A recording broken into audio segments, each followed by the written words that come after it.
and I understand that there is another person, Mr. Gautam, will also be presenting a PPT. So if you can, Right, yeah. right, I right, will right. So, I will also be sharing the slides. Okay, okay, good. okay. Yeah. So I'll just inform our technical team Yeah. to arrange the same. I'll request Professor Ashish to help you out with this. Give me a minute to do so, right, Sure, sir? sure. So, but I think I have the share screen option enabled. So, Yes, I hope the screen sharing rights have already been given to the multiple participants. So I think you should be able to, because Mr. Gautam spoke to me about this a few minutes back. But still, I'll cross-check once again so that there is no technical glitch in between. Perfect, perfect. Thank you. Thank you. Thank you, Vishal.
Vishalji, Rajivji, I have checked. The screen sharing rights have been given to all the esteemed panelists. So I don't think so. There shall be any problem in sharing the screen.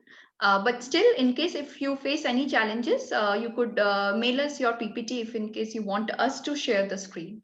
Right, sir? Sure, sure. Thank you. All right. Thank you. Thank you, sir. so Professor Yachna, meanwhile, probably other panelists are joining. So, could you briefly summarize again how the panel is going to conduct? How Definitely, much time we definitely. have for? Right, sir. So we have this panel discussion session too. In the morning, we had the inaugural session of this research convention on the theme Atmanirbhar Bharat, living in the age of innovation, which was followed by panel session one, which focused on the theme agriculture, defense, and manufacturing. And we had really thought-provoking and some very enlightening deliberations in the morning session. Now we have panel discussion session two on the topic infrastructure, banking, and technology, wherein 15 to 20 minutes is given to the each speaker. The session will be chaired by Mr. Vishal Gandhi. I'll be first introducing all the members to the audience, all the esteemed panelists to the audience. After that, Mr. Vishal will take it over from there. We will also be having because students have certain questions. So towards the end of the panel session, we will take up the questions from the chat box that I'll put it across to all of you. And depending upon your area, you can answer them and those questions. So that is how it is planned, sir. Anything more that I can help you with, sir? So, I think it's clear. So, we will have close to 15-20 minutes for our initial note, and after Right, that, we right. are open for questions. Yeah, sure. Yes, right, sir. Um, Thank you. Thank you, Rajivji. Ashish sir, if you could confirm me the availability of Mr. Nitin Khemka, if he has also joined, Yes, then we shall joined, begin. joined, ma'am. He has already joined. All right, sir. Nitinji, a very good afternoon. That's me, Professor Yachna from ITS Mohan Nagar. I think I'm audible and visible to you on the screen, sir. Nitin sir, you are muted. Kindly unmute yourself. Yes, ma'am. Very good afternoon. Very good afternoon, sir. Sir, I hope I'm audible and visible. Yes, yes. All right. Director ma'am, can you hear me and see me? Yes, I can hear you. I can see you, Professor So, Yachna. ma'am, with your permission, shall we begin with the panel session too? Yes, yes, we can. All right. Thank you so much, ma'am. So, ladies and gentlemen, I, Professor Yachna Malhotra, on my own behalf and on behalf of ITS Mohan Nagar, extends a hearty welcome to you all to the panel discussion session 2 of the Research Convention 2020. The theme for this session is infrastructure, banking, and technology. We had our esteemed panelists for this session. To chair the session, we will be having Mr. Vishal Gandhi, founder and CEO, Barrix Venture Advisors Private Limited, New Delhi. We also have our one of the esteemed panelists, Mr. Chanchal K. Gautam, AGM, NABARD, DDM Office, Ghaziabad. Our other esteemed panel member, Dr. Rajiv Ratan Shah, Director, Midas Lab, Triple IT, Delhi. Followed by Ms. Bhumika Sukhadia, co-founder, OPE Innovation Lab, Mumbai. And Mr. Nitin Khemka, co-founder and CEO, Startup Spine Mentor at Nescom and Niti Aayog, New Delhi.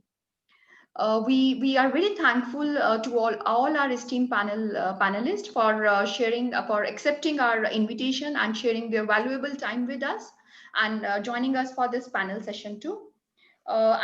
Before I proceed further, I request Director Management Ma'am to kindly extend a hearty welcome to all the panelists, and then I will introduce these panelists to the audience. Over to you, Director Ma'am. So all the esteemed panelists, I extend a hearty welcome to you on behalf of the entire ITS fraternity, the faculty and the students. It was a wonderful deliberation since morning. Professor Yachna has already described about it. Panel 2 is going to discuss and deliberate on infrastructure, banking and technology. So I'm sure that the deliberations are going to benefit the students and faculty equally. The focal theme is Atmanirbhar Bharat and how we are going to become self-reliant. And definitely when we are self-reliant, there is a self-respect automatically comes in. So since morning, students were listening to different speakers. We already had and focus on agriculture. We had deliberations on defense in detail. And we are looking forward for infrastructure, which is a great pillar. Banking and technology, because technology, why I talk about technology, because if you have seen post-COVID, and we are not discontinued any of the activity because now we are virtual. We never thought of that the day will come even in the life of academics, that as a faculty, as a teacher, as a professor, we are distant away from the students and we remember those classes and a chalk and a board. Of course, there is no replacement for that. But technology has definitely shown us the way. Nothing stopped. We are continuing, and every black cloud always has a silver lining. So we are hopeful that one day we will again come back to normalcy. Things are coming back on a track. We are seeing the growth trajectory of a country. We are seeing the GDP growth. We are seeing the supply chains. We are seeing the stock market, and what has gone down has to come up. That is what is a phenomena. And I'm sure that we have started, rather we have already adopted the new normal. We talk about VUCA world, and I said in the morning in my inaugural address that nothing is permanent. And this has actually proven that in spite of COVID, it is possible for us to continue with all the activities where technology has helped us a lot. Digitization has paved a way. There is a long way to go for us. Becoming self-reliant, becoming Atma Bharat, becoming $5 trillion economy is definitely a vision, a dream. And I'm sure that with the young minds with us and the entrepreneurs who are budding entrepreneurs rather, they are going to pave a way for this. And country is going to march towards that growth trajectory and is going to achieve that goal. GDP gap, import-export gap is being reduced. It is looking, because we are looking at the statistics and the figures. So with this note, before wasting much of my time, I invite all the panelists and Vishal Gandhi ji, who is going to moderate or chair the session. We have got Chanchal Gautam ji, who is one of the panelists, Dr. Rajiv Ratna Shah, Ms. Bhumika Sukhadia, and Mr. Nitin Khemka. I welcome you all on this forum, and I'm sure that panel discussion is going to be the food for thought for everybody. In the morning, there was roughly 450 students who joined in the beginning. And right now also we are having the gathering of around 270 candidates approximately. So you can see that how much they are eager to learn and how much eager they are. So this hunger for knowledge, I'm really happy with this. So with this note, I hand over the session to Professor Yachna. You can continue further. Thank you. Thank you so much, ma'am, for extending a hearty welcome to all our panelists. At this note, before we begin with the panel session 2, I take the privilege to introduce you all to our experts for the day. And to do so, I would like to start with Mr. Vishal Gandhi. Mr. Vishal Gandhi is the founder and CEO of Biorix Venture Advisor Private Limited and leads an accomplished team of MBAs, chartered accountants, and life sciences domain experts. He had worked with various government agencies in conceptualizing and implementation of funding schemes. Mr. Vishal is also a member of various sectoral task forces of the respective industry associations, including TIE, FICCI, USIBC Task Force for Biotechnology and Nanotechnology.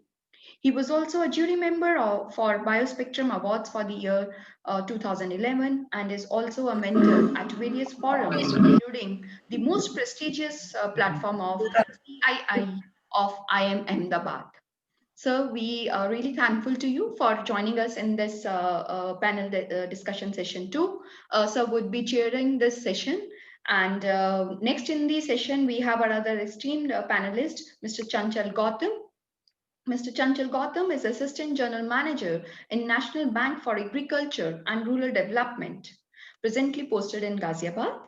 He has a vast experience of working in various sectors such as microcredit innovations, farm sector development, administration, district development, etc. As a district development manager, he is primarily responsible for credit planning of districts by preparing potential linked plans, facilitating and mentoring of ground level credit, flow to priority sector, implementation and monitoring of development projects. So we are equally thankful to you also for joining us in the program. Our next panelist is Professor Dr. Rajiv Ratnashah, who is currently working as an assistant professor in the Department of Computer Science and Engineering, joint appointment with the Department of Human-Centered Design at IIIT Delhi. He is also the director of Midas Lab at IIIT Delhi. Sir has received his PhD in computer science from National University of Singapore.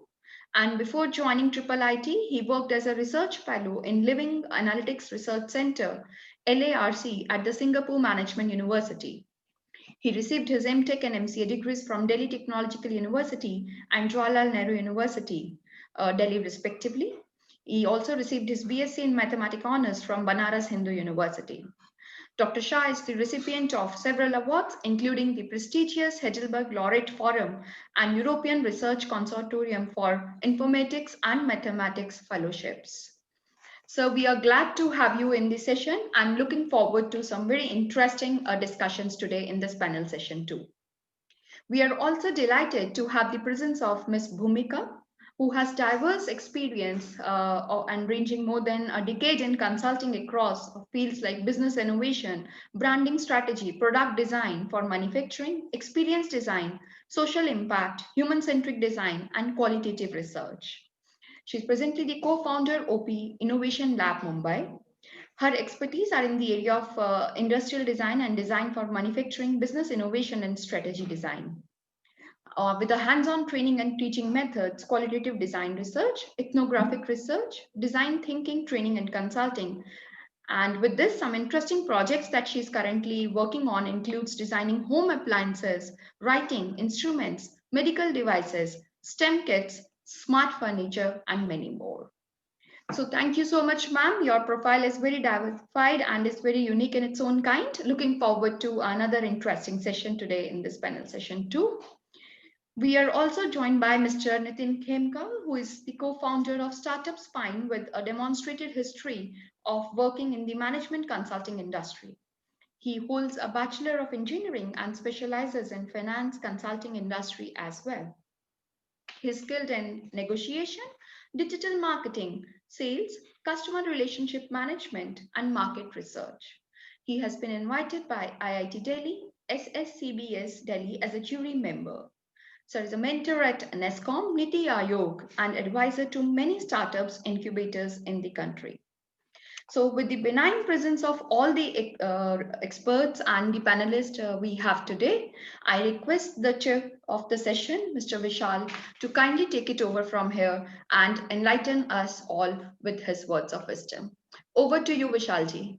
Thank you, Dr. Yachna, for the kind introduction. And I'd also like to thank Dr. Vidya Sekri for inviting me and having me on this virtual session. I've had a pleasure of knowing her and of course, knowing ITS for almost 2 years. And it's been always a pleasure, ma'am, listening to you, your macro thoughts. And I think I'm going to certainly learn from you always, and thank you so much for having me today. And last not the least, I'd like to thank Dr. Rajiv Johari, who actually coordinated for this talk. And I'd like to express my deepest gratitude for inviting me to this forum. So in terms of, as ma'am said that about, that what are we going to discuss today? I think technology is the backbone. And to me, the technology is the new infrastructure, because I actually understand anything apart from technology as an infrastructure is very difficult for me to correlate. But I think technology is a backbone. And I think we have such a wonderful panelist today, starting from Mr. Gautam, who represents the banking part of the business, which is a pillar, which is, I think, without banking, we can't really grow the economy. And so we have I would say, a well-eminent panelist, Mr. Gautam there.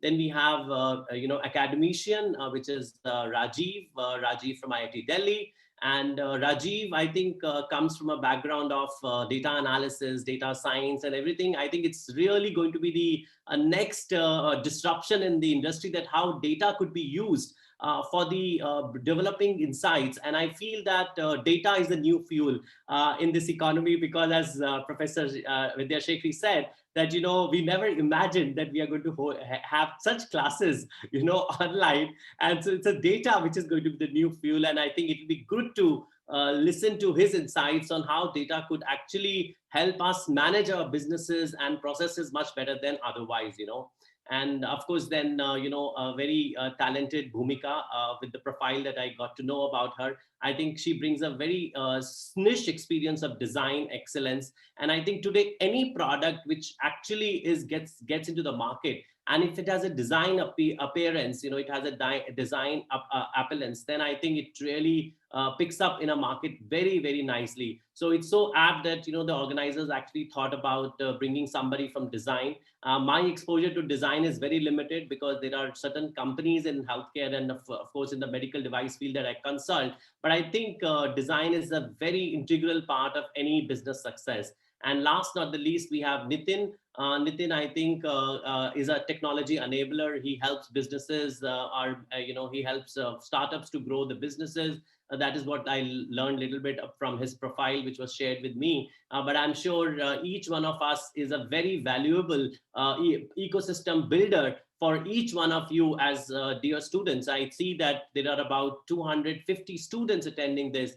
And I'm sure each one of you is a potential entrepreneur who can transform the destiny of humankind. And I think COVID has really given us an opportunity to rethink, reimagine, and see that how each one of us, with our own expertise, we can actually deliver better human value, and of course, create that kind of a value that, we can all be proud of. And I'm sure in each set of our own experiences in last 9 months, we have unlocked some of the things we never thought. I personally never thought I could work from home. But today, it's a 9th month and I'm actually working from home. And I found it so comfortable working from home that I may not want to go back to the office for like 6 months, So this is reimagining. This is actually unlocking the challenge into an opportunity. And each of us, who's a potential entrepreneur, I think all of your MBAs aspirants, and of course doing MBA. So each one of you are getting a training to become an entrepreneur.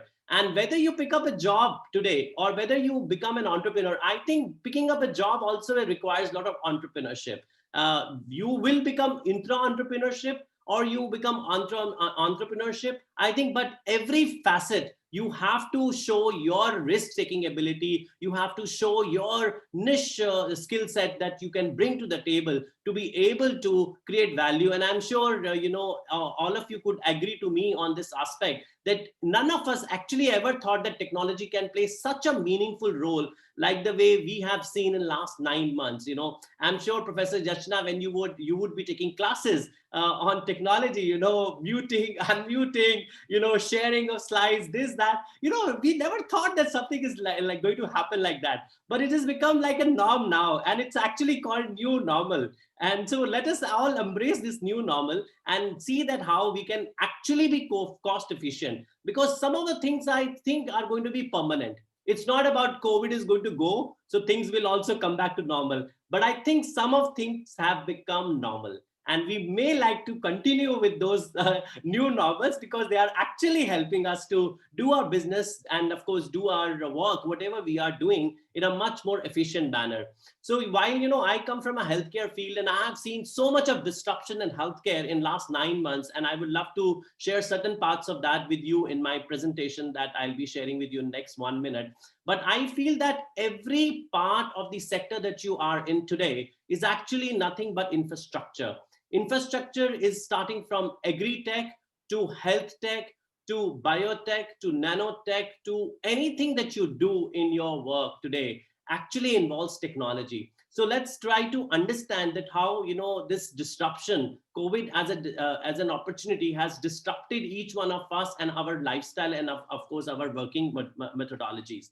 So with that note, I'll present my screen, and then after that, I will invite each of the panelists to speak about their particular domain.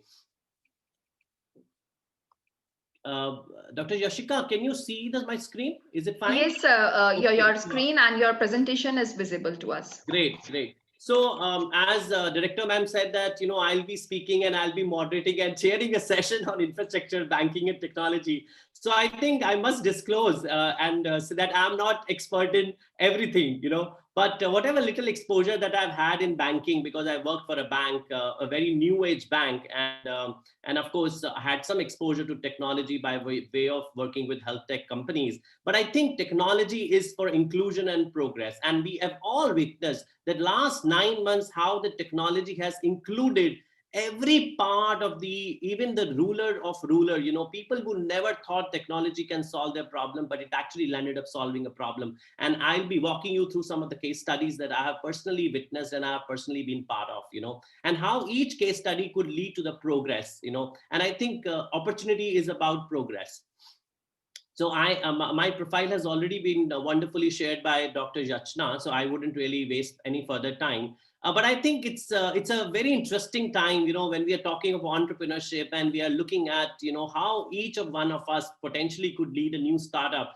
And so I think there's a very clear message that, it's a time for us to really build some sort of a, crisis management tactics. And we need to understand business management very holistically, so that we can treat our customers, our partners, our founders, our team, and our teachers, our every person who really helps us to become better. So we are able to really treat them with an empathy. And that's how, we become a better person to be able to deliver and become a humanistic leader for the society. So I think we all know that how coronavirus has impacted on the Indian economy. So I'm just sharing the snippets, but it's really reflected that each business model needed to be reboot, like the way you would reboot your laptop every day. In the same way, I think the businesses needed to be also rebooted, and actually every business rebooted, including Reliance. Reliance went on buying spree, they saw so many opportunities which they were never into, and they ended up acquiring such opportunities to take advantage of the growing economy. And then, of course, it was really about surviving the lockdown, because people were thinking that, we've lost our incomes, and what do we do? And how can we actually make things better so that the future is actually better and we are able to thrive?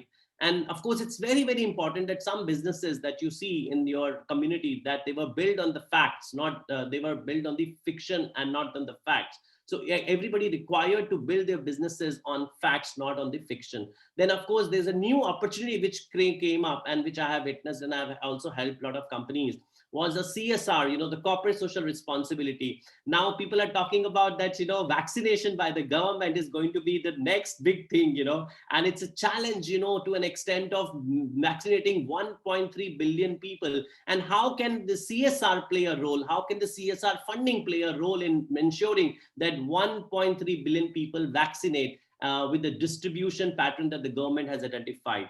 And of course, it's very important that we continue remain steadfast in our leadership, and eventually we will get there where we want to be. These small incidences like Corona and all that is just nothing, but it's actually to help us become better. And in terms of what are the sectors that actually impacted the most, if you look at, and how technology really helped. So if you look at one sector, which I personally felt, was really taking advantage of this, was the financial and social inclusion. So we have, Mr. Gautam, who will also be talking about NABARD initiatives. I know very little about NABARD, but I do know a little bit of priority sector being of my banking experience. But I think the kind of contribution the society, the banking system has contributed throughout for last 20 years and last 2 decades of economy growth, I think it's phenomenal. And RBI declaring, anything to do with SMEs, anything to do with agri as a priority sector lending is a great encouragement. And I'm personally looking forward to hearing Mr. Gautam's thoughts on that. And of course, we always thought agriculture is only about agriculture, but it was a time for us to think about fusion of agriculture into technology, and that led to another new sector called digital agriculture. And I think digital agriculture, there are wonderful case stories that one can think about. And, there are so many companies in digital agriculture which have raised decent amount of funding, and they have been able to benefit the farmer, and they have been able to benefit the end user. So I think it's phenomenal that how infrastructure in terms of technology could be leveraged to deliver such a value to each of the stakeholders in the value chain. I think it's phenomenal. And as I take you through the presentation, you will be able to understand and appreciate where I'm coming from. In terms of healthcare, it's amazing the kind of digital healthcare push we have seen in this country in the last 9 months. Today, actually, because of digital infrastructure, we are able to have a solid plan to vaccinate 1.3 billion people in India. And mind you, that a lot of people who actually became a part of the plan, they were actually never operated from their office. They were all working from home. This is the disruption. So this is so phenomenal. And of course, I think as Professor Vidya also mentioned about that, they never thought that something like this is going to happen in terms of skilling or education online. But I think online is going to become a new normal. I personally have taken 5-6 courses. I personally have delivered 30 lectures. I personally have done 5-7 webinars, and it was so amazing to, do all this, at the click of button. And I personally felt that's the only way to move forward in the future, so it's really amazing. Okay, so some of the case stories I can talk about that, there's a fintech, there's a company called Chipmunks, which actually has managed transactions worth 19,000 crore for the Telangana government. This is a fantastic example of financial inclusion. And I wouldn't really bother you with much more details. I'm sure you can just note down the name and you can Google it yourself. It's all public domain information. There's nothing proprietary that I'm sharing with you. Then there's a company which is called PMIDC and Digit, which have worked together to be able to deliver municipal services to over 10 million citizens in Punjab. So this is another level of social inclusion that we're talking about. Then there's a project with the name of Ummati, which is a government of Odisha livelihood project, which affects the life of 25,000 farmers, which is a social impact, which the platform to register test soil quality. Because one of the reasons that, your farmers are not able to get the income that they were looking for because of the soil quality is not that great. So they have integrated an IoT-based technology, and I think that's another social impact startup that I have witnessed myself. So there are, as I said, that there are so many technologies that one has leveraged on, and we must all look at how we can, use these technologies, or we can come up with the better technologies that are existing in India today. This is another very interesting company called TraceX Link. TraceX Technologies basically is nothing but a supply chain management company. And Corona has taught us that how supply chain is so crucial to understand. If your supply chain is not intact, and if it's not robust, then you will not be able to deliver the right product at the right time. And I think whatever Corona disruption happened, none of us actually got that kind of issues as far as the availability of food products or any other common products, commodity products were available. We were getting milk even in the worst time, when the pandemic was on. So I think that talks about the importance of supply chain. Then in terms of, there's another company called Cropin. Cropin actually helped farmers in Bihar and Madhya Pradesh to tackle the adverse effects of climate change, by providing them the right information. Then there's a very interesting company called SatSure. SatSure actually used the drone technology to be able to advise the government to assess the potential crop damage and settle the farmers' insurance claim in record time, because government also underwrites lots of such claims for the farmers. And so I think it was very important for government to also get the right access to the right data, so that all that data, whatever they have, is actually foolproof and they're able to disburse funds to the potential beneficiaries. Then of course there is another company called Kalguri, which is basically nothing but an e-commerce portal wherein it helps farmers and micro entrepreneurs from Andhra Pradesh to sell their produce to the consumers in India and abroad. So I think this is something what is called reaching where you can't reach earlier. So I think this technology has enabled us to reach to the places and markets where traditionally farmers were not able to reach. That's the impact we are talking about. Then coming to the education and skill development, I think there are wonderful case stories that I can share with you guys. There's a company called CL Educate, which has, e-learning has become so normal now, so even in my own company, I'm just thinking that how can I have certain modules of e-learning, wherein we can target entrepreneurs so that they can understand things much better and they can adopt things much better. And it has actually helped 165 government school students in NCR by making an online education a fun, and engagement. It's so phenomenal. It's like something without a technology, we couldn't have had chance to do it. Then of course, there is another startup called Learning Matters, which uses voice assisted technology, which has transformed education in rural India, because rural India, they may not have access to a good English interpretation softwares and this, that, but I think this technology has created that impact. Then of course, English Helper is a very, very beautiful social impact, I would say, venture. It has enabled 20 million students in about 1 lakh schools to read and speak English. I think all of you can agree to me that how impactful this venture could be. And in terms of healthcare, which is my field, and I can talk a little more about it, because to me, healthcare and technology, I think they are so strongly correlated that today we cannot think about healthcare without a technology, and you can't think delivering a healthcare without a technology. So I think it's become so synonymous. So there is a company called Dozy, which actually helps monitoring critical patients remotely. So the patient is actually being treated remotely. So I can share with you one more example, that I have seen in my own personal life. My mother was actually diagnosed with COVID, and we decided to home quarantine her. And I was able to manage her through the WhatsApp calling and WhatsApp video calling. For 15 days, I was able to manage her. I think that is the potential of the technology that one can use to be able to harness value. And of course, there's another startup called VO Healthcare, which actually provides the neonatal and antenatal care in rural India, because a lot of children and mother typically dies in these places. But with their intervention, they could reduce the practical, death rates to almost negligible. I think that's another disruption that we have seen, that how such initiatives leveraging on technology could create so much of value. Then government came up with many more projects, related to COVID-19 management services, but I can talk about this one, which is called Step One. Step One supports the government COVID-19 management services, because government was tracking everything, what's happening across the. And I think such initiatives actually help government to take right decisions at the right time.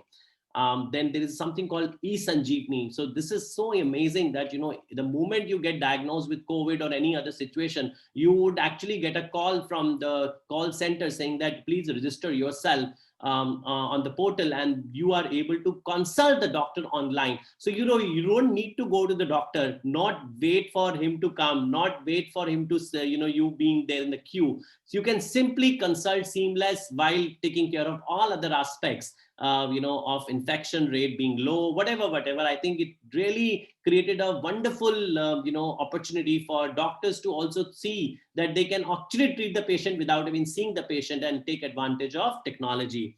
And so to me, I can share that how COVID-19 was a disruption, and how it actually brought about disrupting so many opportunities in healthcare. So in India, before actually the COVID outbreak happened, we were not even manufacturing some of the products. And today, I must say that, we are doing actually exports of these products, which means that our capacity is far more than what India needs. And actually, we are exporting this product. This is a revolution. And this is revolution, I would say, because of the government intervention and because of the government incentives being given to entrepreneurs who wanted to set up such manufacturing units or services businesses around PPEs. All we know, PPEs, personal protective equipments, we all know about it. Maybe 1 year back, even I didn't know what the full form of PPE is, right? Then thermal scanning, the whole China, the pandemic was controlled by the way of thermal scanning. And I think now thermal scanners are in India, you see it everywhere.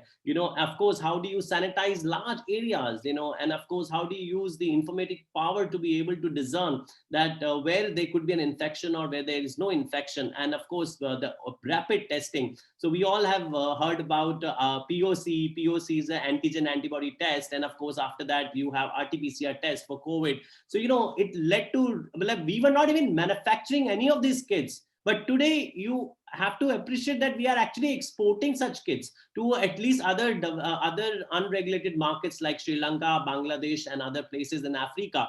So this is what our contribution as an Indians have been to the society. And this is amazing, and ventilators.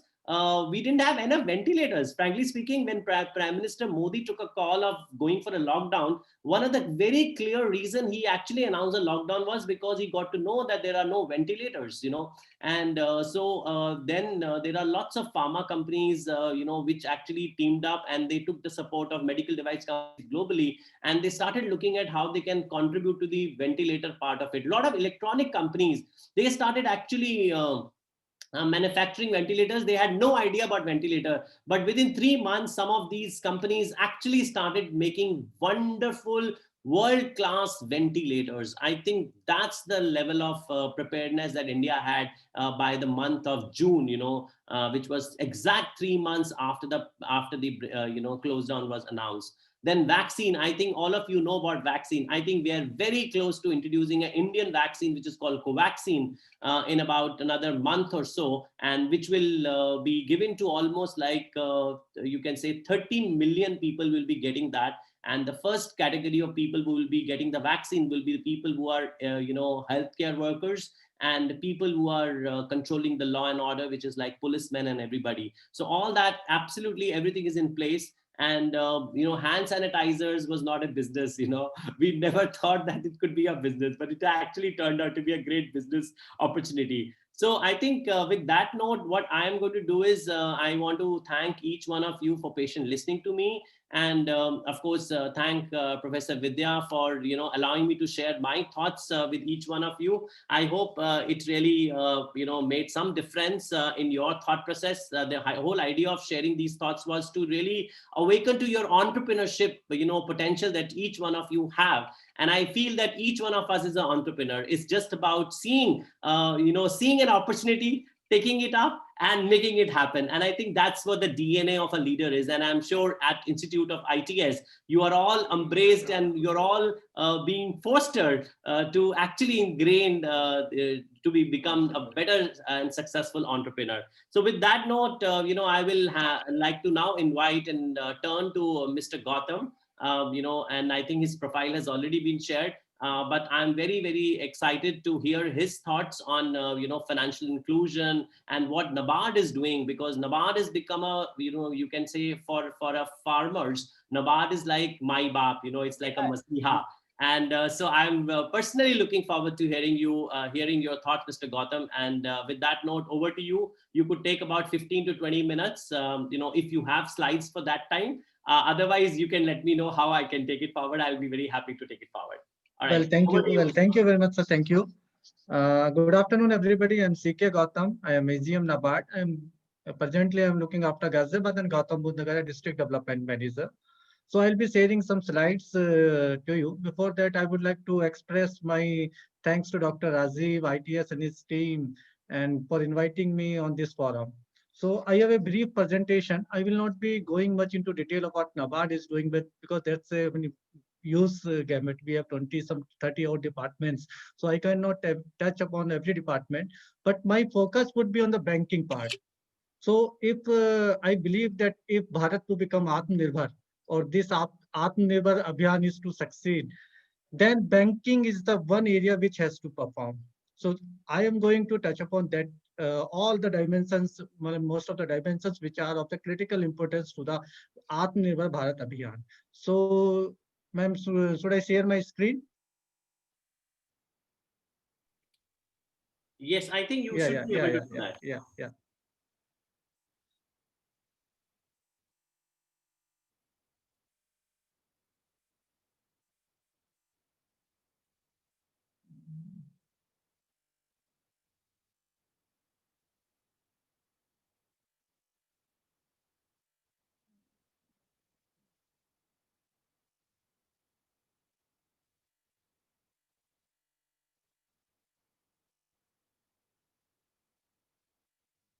I think it is visible to everybody now.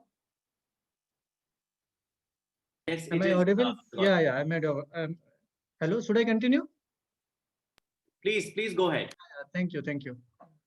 So actually, this whole presentation is only about the banking infrastructure, and three keywords actually Mr. Vishal mentioned. I also would like to talk about all three important words: CSR funding, startups, and also the inclusion. Very important actually. The CSR funding, if when we talk about, we are working with Ambuja Cements and so many CSR partners, but most of them are working the bits and pieces. So that how can we work together in convergence for making a bigger impact? So that's very important. So I would like to talk about that also. And also startups, NABARD has also come up with one subsidy in their ventures to support the startups. So that is going to be the key area, and also the inclusion. So this is okay.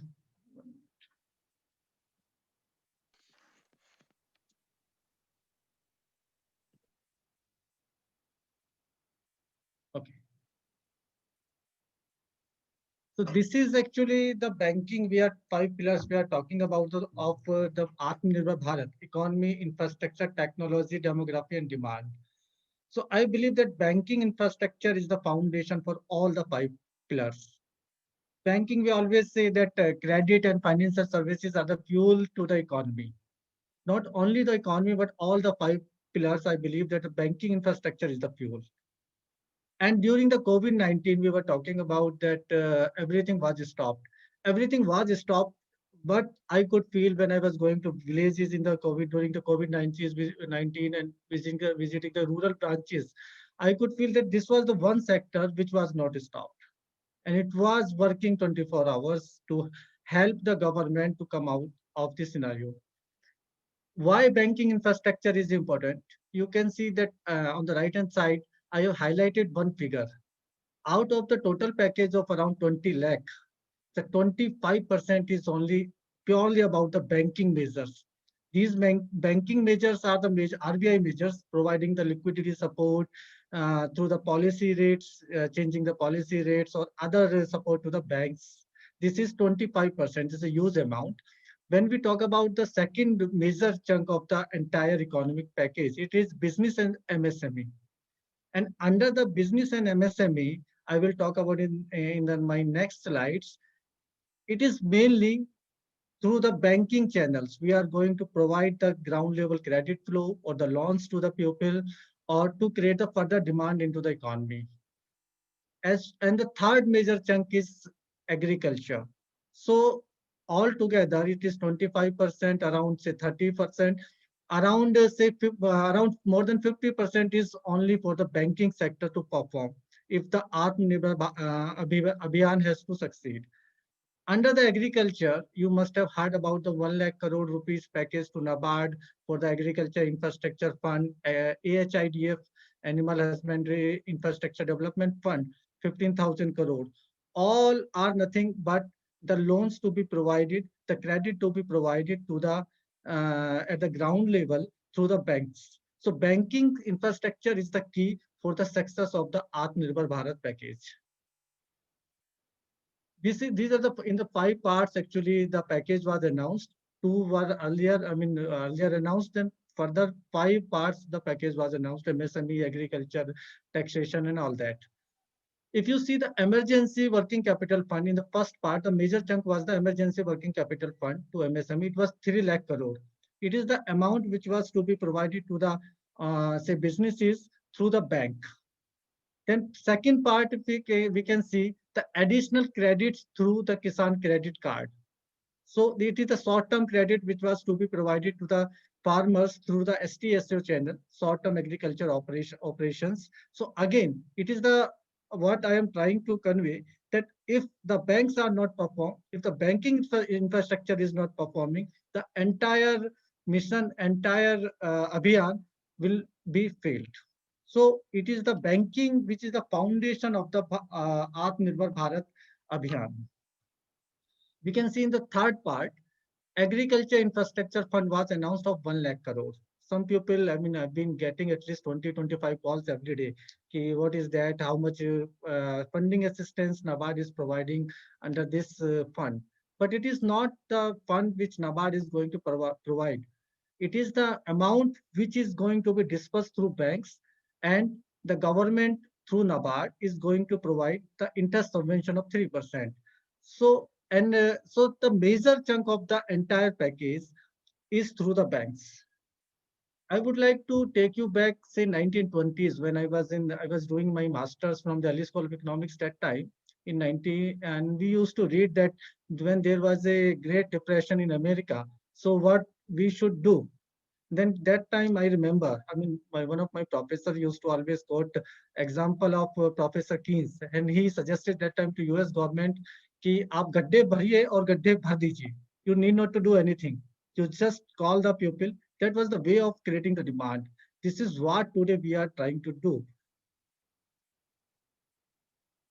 As far as it is concerned with the banking infrastructure, I would like to take you back to some 120 years back, because in India, the entire banking infrastructure, which is going to play a critical role in this Atmanirbhar Bharat Abhiyan, be the cooperative banks, be the rural RRBs, regional rural banks, or the commercial banks, or the informal credit system, or the semi-formal banking institutions like NBFCs, MFIs, and other new players in the market like small finance banks. All are going to play the key role. But I would like to start from 1904. It was the year when it was the first time in India when the banking system was formalized by Britishers. And based on the Edward Law Committee, they passed the law for the formation of the cooperative societies for the disbursement of the credit to the farmers for the timely and affordable credit. And it was the belief of the Britishers, if the cooperative system is succeed in India, Indian economy will bloom like anything. And this is in fact, this is the favorite topic for me also.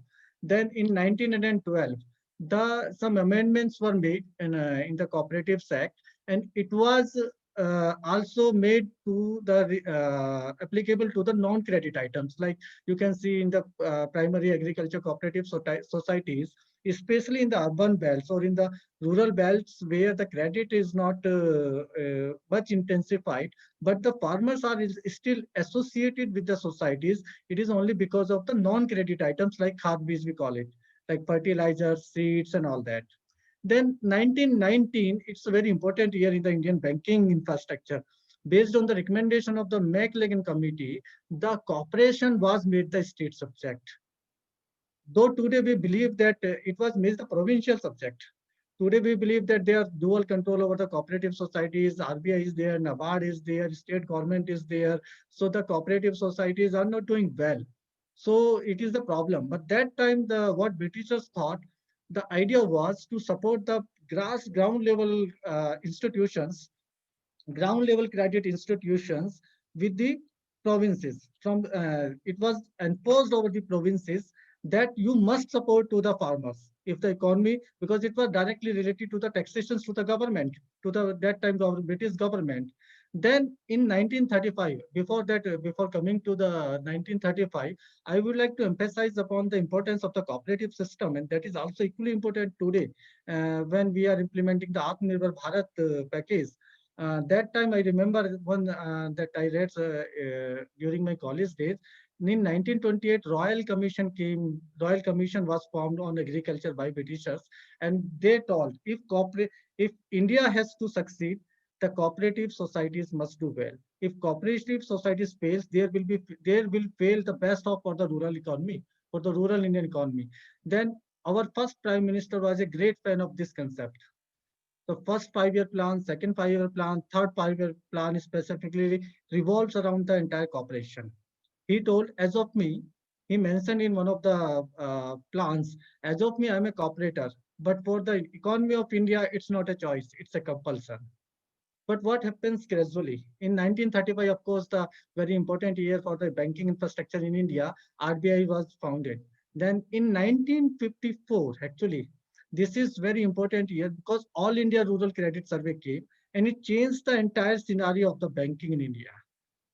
The All India Rural Credit Survey mentioned that cooperative societies have failed India, but cooperation must succeed. I always remember this because I got this question in my entrance exam of NABARD in the mains, that cooperative societies have failed India, but cooperation must succeed.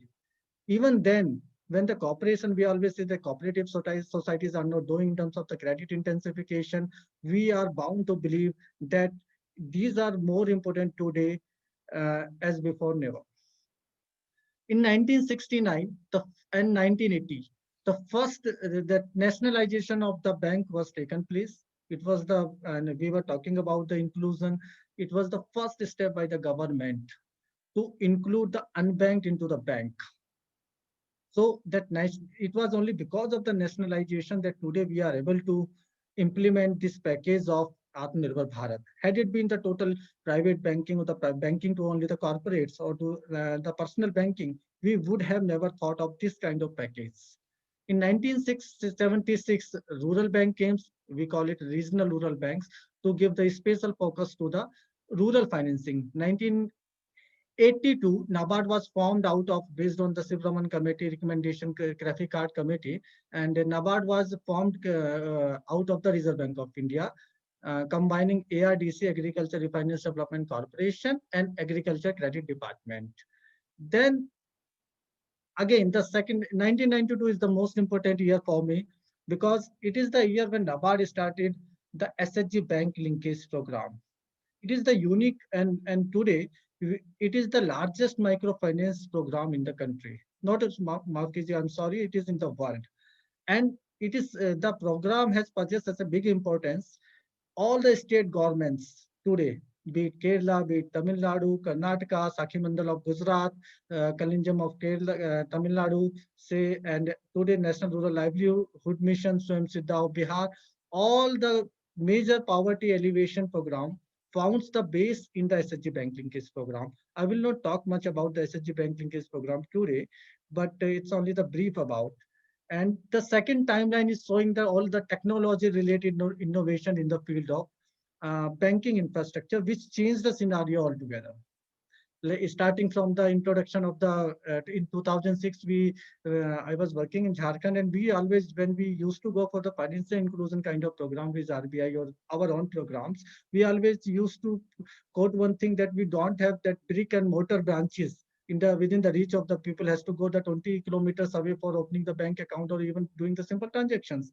But so the concept of the business correspondent and the business facilitators that time came. But today, this is not the scenario, especially in the urban areas. We are not more concerned as far as it is concerned with the financial inclusion or the social inclusion. The challenge is not the physical distance. Now the challenge is the mental distance. Because of the technology, the physical distance has totally abolished. Today, the challenge in the financial inclusion is the mental distance between the bank, or I will say the banking infrastructure altogether, and the customer.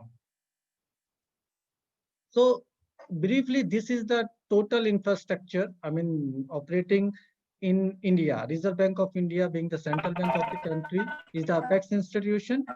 And then NABARD, SIDBI, National Housing Bank, IIFCL, these are the development financial institutions.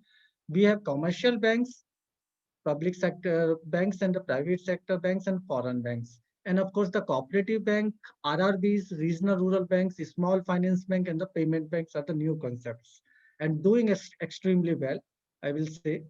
Under the cooperative structures, as far as it is concerned with the rural financial structure, cooperative bank specifically, and the RRBs. We have the three-tier structure of the cooperatives, PACs as the grassroots level, then district level, we have DCCBs, then the state cooperative banks. NABARD is regulating, I will not say regulating, but NABARD is supervising the all rural financial institution. Then this is the priority sector. I mean, why I'm talking about the priority sector? The issue is, if we have to become successful in terms of as an economy, the unorganized sector has to do well. And it is around 90% of our total sector, which is unorganized. Unorganized sector can do well only when they have the sufficient amount of capital in their hands to do some business. And that's why the priority sector norms were made during 1980s. And in fact, I don't remember exactly, but it was the Gadgil Committee in 1969 somewhere, when the priority sector was made applicable to all banks. As per the priority sector norms, all banks have to finance at least 40% of their total adjusted net bank credit. So I will not go into that detail, what is A and B, C and all that, but we can understand I mean, roughly we can say whatever we are disbursing, the 40% of that must go to the priority sector. Out of that 40 sector, 18% must go to the agriculture, then 8% to small and marginal farmers having the land holding of less than 2%, and micro enterprises, and also to the weaker section. So this is basically the priority sector. To the RRBs, it is 75%. Cooperative banks are normally they are doing only the priority sector lending. Then now we are also talking about the small finance bank. Recently, Reserve Bank of India has come out with a new circular on the priority sector in September 2020, this year only. And it is 75 that our small finance bank has to, all the small financial banks have to do at least 75% of their portfolio towards the priority sector. There are 8 categories under the priority sectors: agriculture, MSME, export, education, housing, social infrastructure, renewable energy, and others. This is my whole, another 4-5 slides will revolve around this. Thus, GLC to the priority sector. Because when we are talking about the big loans, it's very easy for the banks. I mean, all the banks are more interested in the big loans because they are getting the good margins. They are getting one customer, they will disburse say 500 crores to say few 5-6 customers. This is very easier for them. But but that is not going to benefit economy much. So this is, if I'm running out of the time, please tell me. I'll make it fast actually. Okay. Yes. I'll take Yes. I only wanted to remind you that we have another I know. 2-3 I'll minutes take only to. 5 minutes. I'll take 5 to 7 minutes. Okay. Sure, sir. So this is the basically status of the GLC, ground level credit flow. I mean to say that credit to the credit disbursement at the ground level to the main real beneficiaries. It was around 50,000 crore in 2001, and it is now 11 lakh crore in 2017-18. what are the issues to be addressed actually? The priority sector targets are always fulfilled. If not fulfilled, that shortfall is going to RIDF for other, say, development funds being established by with the NABARD or the SIDBI or whatever. So, but what are the major issues? The target achievement is not the issue. The major issue is the capital formation. You can see here that we are doing the GLC disbursement that is fine, but in 2017-18, the ST lending is only माफ कीजिएगा that ATL, the term lending is only 35%. 65% is the ST short term, and from 2006 to 2015 it has been around 30-70. If we have to create the employment, we have to sustain our agriculture, economy, and other sector, we have to do the much of the capital formation. For that, we have to do the term lending, that investment lending more and more, which we are not doing. This is the concern we have to address in the Atmanirbhar Bharat initiatives. Second, the institutional credit again, though institutional credit is continuously increasing, but the gaps is still very high. So that gap between the institutional and the non-institutional credit has to be bridged. Then these are the issues actually, the timely and affordable credit. Though we are talking about the SHG bank linkage program, joint liability groups, we are talking about 20 lakh crore package, but in the villages, the challenge remains that we are not able to give the timely credit to the villagers, especially to the landless persons and also to the small and marginal farmers. So what they are doing, they are resorting to the informal sources. So that has to be addressed. Second, Kisan credit card, saturation of Kisan credit cards, the initiatives are already being taken by the government, NABARD and Reserve Bank of India, but that has to be taken, that has to be given the special care. Then again, strengthening the informal credit delivery system. SHGs, GLGs have to be given the priorities while financing by the banks, especially the I will say the commercial banks. RRBs are doing, cooperative banks are doing, but commercial banks, it is very difficult, I mean, to pursue with them for the SHG and the GLG financing. Another issue is the average credit. If you see the all India average of the SHG financing, it is around 1,60,000, 1,60,000, say to the 10 members of group.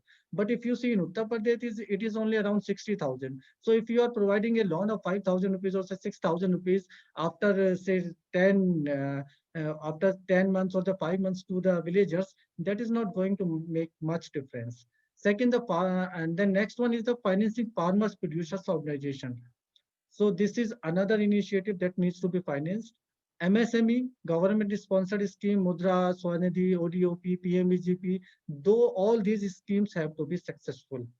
Then, of course, the infrastructure financing. In nutshell, I will say that it is the increase in the GLC.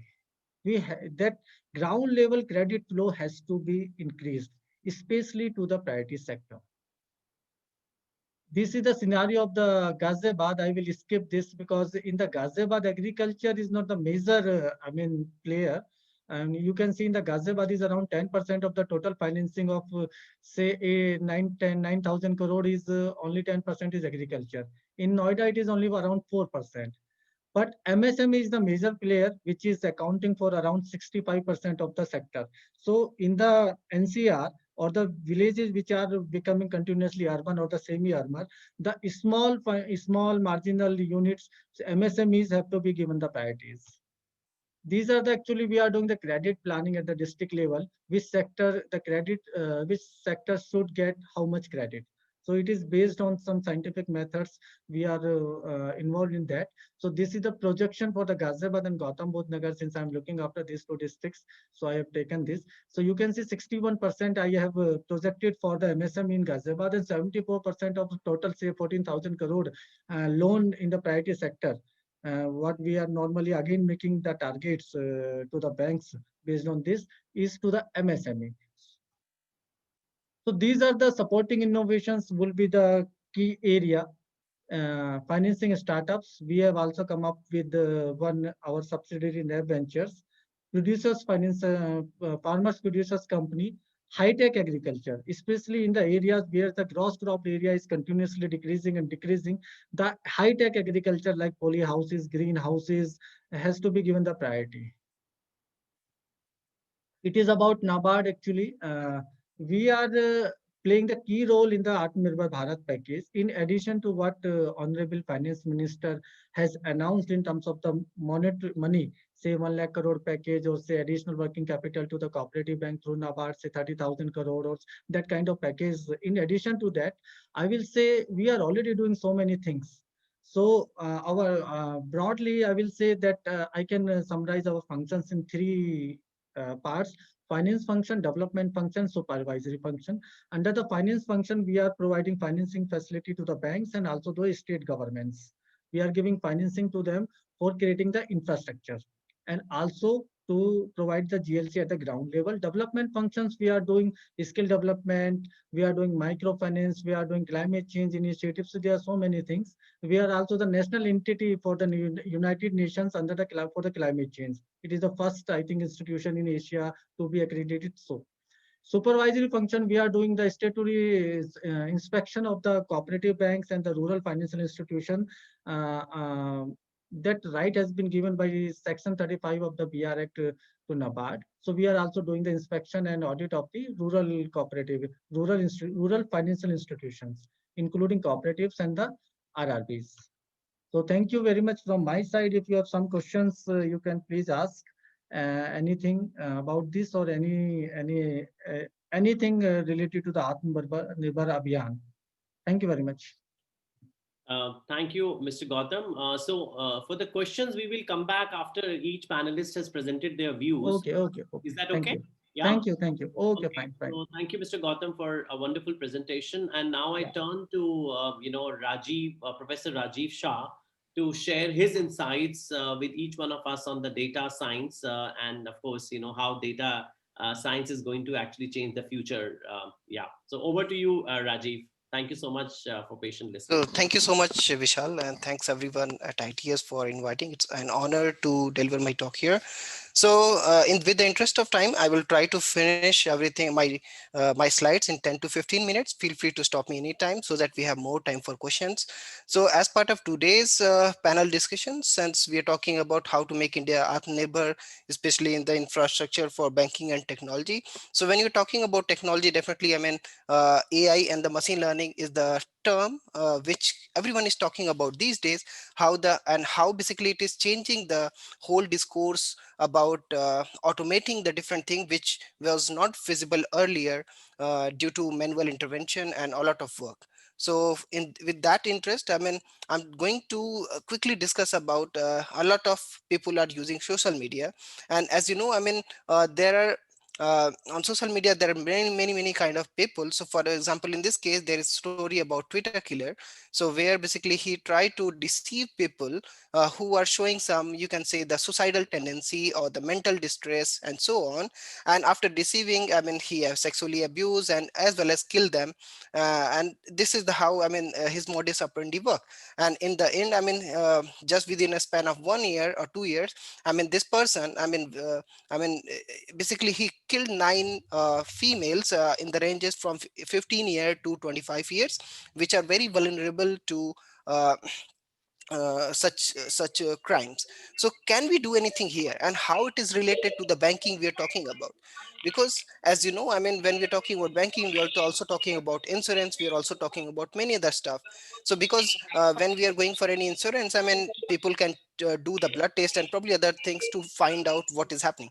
But can we do the same for mental distress, and what if it changes over the time, right? If you somehow automatically determine the state of the person, not only for the insurance but also for in terms of healthcare, where you can basically inform the respective person to, okay, so I request those who are not mute, please mute yourself. Okay, so Yeah, so I mean, that is the idea. So in that sense, I mean, if we are able to automatically determine the person who showing the suicidal tendency, either we can simply provide the psychologist access to them, or probably inform their parents, or probably while giving the insurance to these people, you can take additional checks. So in that direction, as part of my lab, I mean, we have published several papers at the top conferences. Like in this work, I mean, we are talking about, can we detect the suicidal ideation based on the person's behavior on the social media? So just like in this case, you can see, I mean, 3 years ago, the person was fairly well. I mean, he's showing no suicidal tendency, but after 3 years, many things have happened. And so basically you can see here, I mean, now he is tweeting like, I do not want to believe, and so on. And similar things are happened, I mean, in recent suicides that you have seen, including some of the actors and the actress who have committed suicide. They have shown such traces on their social media. So if we somehow using, because uh, of course we can do that manually, but given the billions of users and the posts are creating every day, I mean, you cannot manually check that, right? If you have some kind of AI based system which can automatically find out such people, and you can do the respective action. Similar thing we have done for mental order disorder. Can we, based on the different traces that you have on social media, can you somehow determine if some person is showing depression, anxiety, PTSD, and so on? So in this way, I mean, it is not directly for the banking, but you can say it's closely related to the banking, how it can be used, and so on. Similarly, I mean, about abusing on the social media, so I skip this part. And you can build a number of systems, right? I mean, as part of my lab, you can see we have built a number of systems. So like people are participating in Kiki challenge, right? So people say it's a fun, right? I mean, because there people are dancing on the road while driving the car. But is it really funny? Right? You can see the lady, she is very happy, she just came off out of the driving car and dancing, everything is fun, and suddenly you can see what happened, right? She died. So in that case, do you think, I mean, she should be given the insurance claim? I believe not. But anyways, I mean, there are several ways to determine. So because in this case, he is participating in the dangerous activity. I mean, it shouldn't be. Similarly, in this person, you can see in the real time, we are detecting whether the person is speaking on the phone, texting, or drinking or something while driving the car. I mean, in that case, what should be happen? I mean, should you pay the person if something happened to the some accident happened? Should you pay that person? No, right? I mean, again, similar thing has been, we have worked over the years. So this is just quick overview about my lab. And we do have a number of students across different institutions who have been well placed to the top companies like Google, Microsoft, and go to the top places, CMU, and so on. So these are some of the collaborators. I skip this part. So I want to emphasize here. So as part of my lab, as I mentioned, we are focusing on AI for social good, how you can basically build different such system. I mean, so for example, since we are talking about the banking and the technology, so can you think of, I mean, having, because when you go to the bank, I mean, you have a lot of queries. If you have any system which can answer your queries just by listening to you, because writing is many times, as you know, I mean, we have traces in the rural areas where the people cannot write. I mean, there are many people illiterate, right? So can you build a system like Alexa where you simply utter your queries and you get the replies, right? I mean, but again, I mean, so this is something we are building right now, by the way. So we're building an automatic speech recognition system which can convert whatever the question that you want to ask. Because, you know, if you're going to try Alexa, it work well for the people who speak English or probably clear English, but it is going to fail, and it is failing actually for the vernacular languages, like, or probably the native languages like Hindi, English, Hindi, or probably the accent in Hindi. So this is something we are building right now, and we are so by the way, since we're talking about banking, so last year we have built a product for a startup, so where basically they give us the images and the small videos of the damaged car, and we want to basically automate this car insurance claim. So what happens, I mean, right now if any accident happens, some surveyor go to the to investigate the car, see how much damage is there. So many times the all cost involved as well as the time it takes is too much, right? So can we automate that part? So in this case, we have built a system for an insurance company. You can simply send us the picture of the, and so simply picture of the damaged portion, and we automatically investigate the extent of the damage, like whether it's a minor, severe, and so on, whether it need to be repaired or it need to be replaced. And based on that, they compute the amount of insurance and claim accordingly. So this system is already been live with one of our partners, and we published to top places. Some of the awards we have won at the international levels. I skip this part again. So we are already empowering a number of institutions. We are already empowering a number of institutions and as well as the organization through our AI skills. So like their Inspect Lab, they are focusing on the car insurance claim. There are Expedient. They are working on the advertisement and so on. Similarly, there we have some working with one of the most popular educational technology company like Berlitz and Benesse. They are based in Japan. Similarly, we are building AI based system for Delhi Jail Board to automatically determine if someone is basically doing some you can say the something over the metering also. Similarly, we're building system for Delhi police. So because banking is always invites, you can say, the crime. So how we can basically build thing. So with that detail, I quickly just show one of the work, because many times when we are building a system, you need some information from the user, right? So in that case, I mean, if user need any information, he can give input in many forms. So that could be in the form of gesture, typing, speaking, or probably many other thing, right? And based on that, you can get the details. So this is similarly the similar system we are building. I mean, this is system we are building for Delhi police. So because many times you know the suspect, I mean, the some evident or probably the uh, victim basically just recall how the criminal look like, right? So because he haven't seen before, just probably seen once, so he has very vague, you can say, the visual memory, like whether that was female or fair or black hair or probably having mustache or whatever. And based on that, I will sense all the Delhi police, all the policing system has the criminal dossier. We have information like photographs and the physical details. So based on that, I mean, applying the AI technology, we can basically determine the exact person. So in this case, you can see, I mean, here we have the list of criminals in our database, and whenever user just try to tell the facial attribute of this person, and in this case you can see just select the facial attribute like eyes, nose, and so on, and based on that, I mean, just some iteration, like in our case 3 to 5 iteration, we are able to find the person from the huge database that you have. So in the interest of time, I skip this part, but I can provide more details if you want. Similarly, we have built a system for lip reading. So in this case, you can see just based on your lip movement, can you determine what the person has said? I mean, in this case, I mean, I just show a video like, can you tell me what the person has said based on the lip movement? It's very difficult for a human, right? But like in this case, the person basically said conference.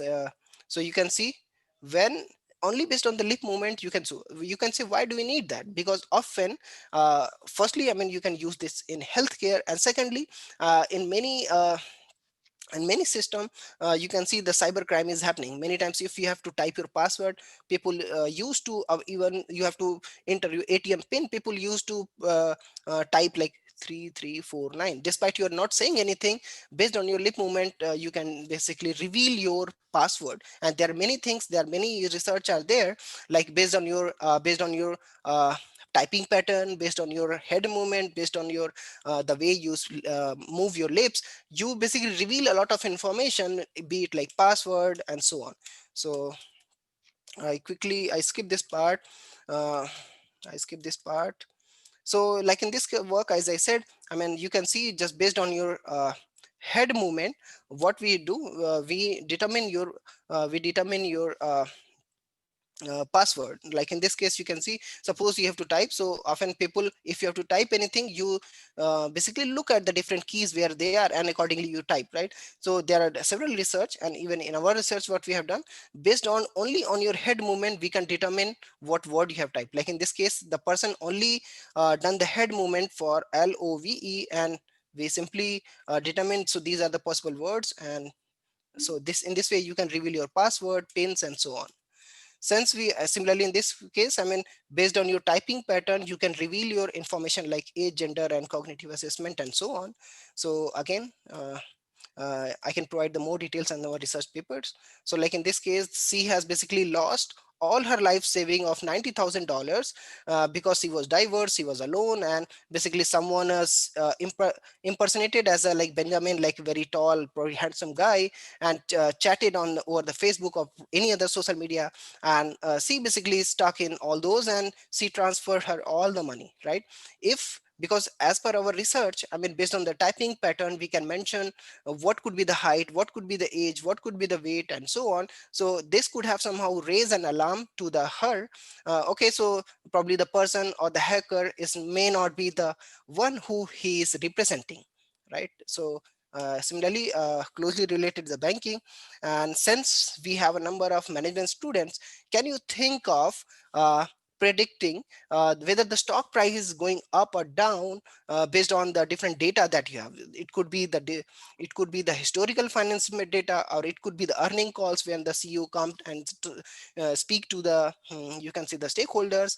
And so these record a quarterly basis, so we do have recording. So based on our current research, we have shown that if you utilize all this information, we are able to predict the volatility of the stock as well as the price prediction with very high accuracy. And we have published these work to, I mean, several top conferences based on different approaches that we have done, like ICDM, one of the best conference for data mining, Interspeech, one of the best conference for speech processing, ACM Multimedia is one of the best conference for multimedia processing. So with this note, I stop my talk here and hand over to the next speaker. Thank you so much. Thank you, Rajiv. I think that was quite a unique, and of course, coming from an academician, turning into something, which is very industry work. I would say it's a great work, and I must tell you that banking industry, has been utilizing AI and machine learning for almost a decade, and now it's time for banking industry to leverage on something called blockchain. And so I think the blockchain is the new technology, and I'm sure you are aware of it. But just for the introduction for all the participants, I thought let them get introduced to a word called blockchain. And I think it's interesting, Rajiv, it's amazing work you are doing. And I think it has a transformative, what should I say, transformative implications in across all the areas of walks of life, wonderful. Thank you, Rajiv. Now, may I turn to Bhumika? Vishalji, I'm so sorry. I think I got disconnected in between. I hope there is no as such any problem. It's going smooth with the discussion. Absolutely. Only thing is that I always thought that 2 hours is too long. Now I'm actually thinking that 2 That hours. 2 hours is very short. Yeah, so that's the only problem I have as a moderator and a chairman. I have Right. to know that we finish by 4 o'clock. Right. So Bhumika, I think you have to help me put perspective very crisply in next 5 to 7 minutes with something that uniquely that you bring to the table for every one of us. Thank you. Over Thank to you, sir. Sure. Yeah, over to you, Bhumika. Thank you.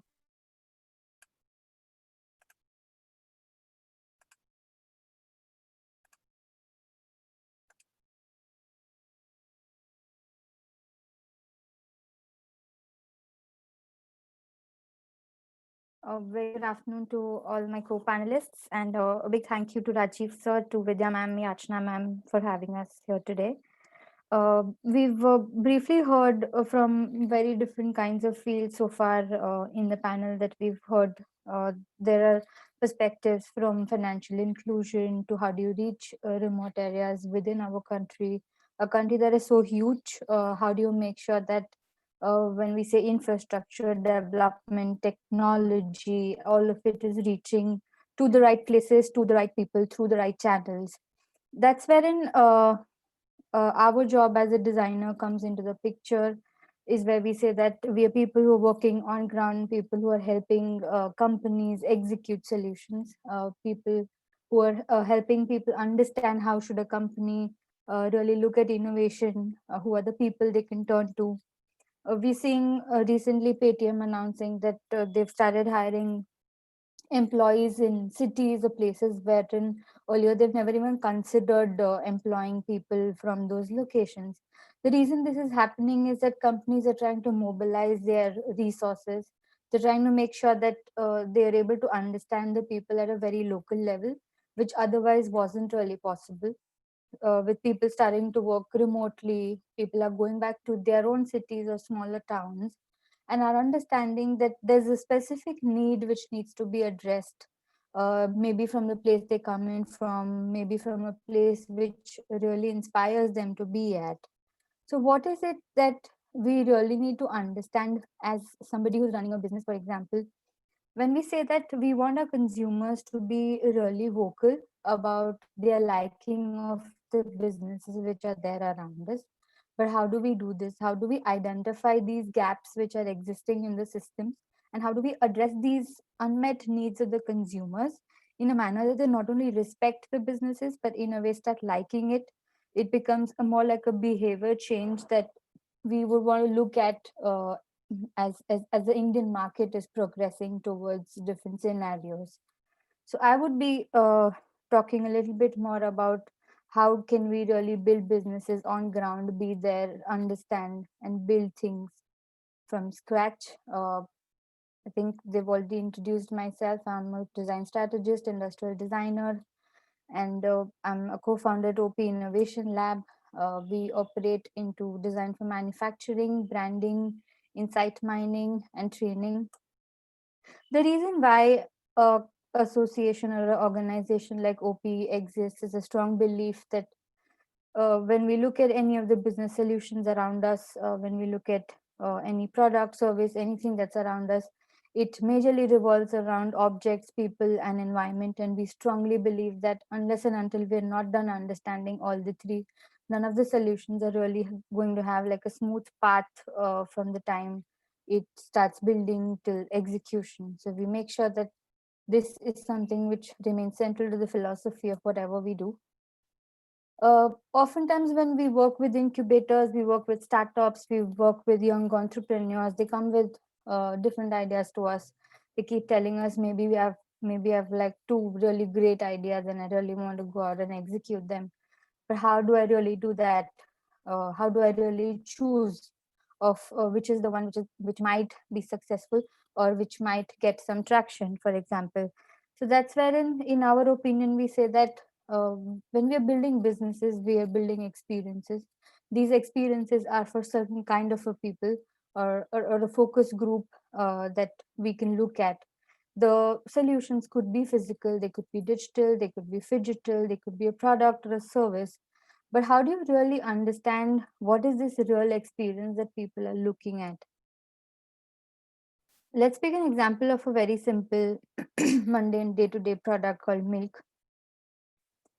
We've seen milk from our childhood days, from maybe the villages that we come from, that there's a certain way that these milkmen used to deliver uh, uh, the milk in the very decent quality of directly from the car to your house, being delivered in open utensils, received in open utensils.